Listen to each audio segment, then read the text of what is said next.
Loh, yen Semar.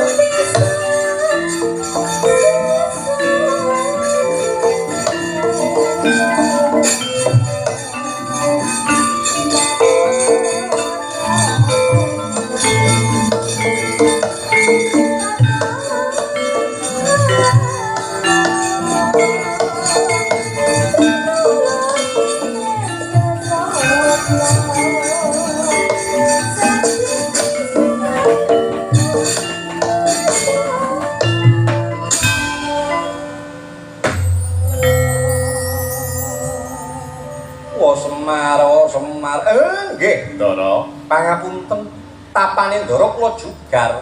Kaya ngapa kiyaine kok rika jugar tapaku?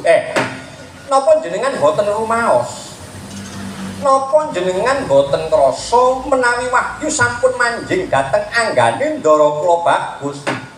Kiyaning Semar sing gedhe pangapuramu. Ning aku ora rumangsa nampa. Aku ora rumangsa oleh wahyu utawa kanugrahan. Lha ya apa sih, Mo? Mosok wong kelebon ngono iku gak krasa, Mo. Jenenge barang gaib, Nak. Sembarang itu nek pas ya gak krasa, Nak. Lah nek ana krasane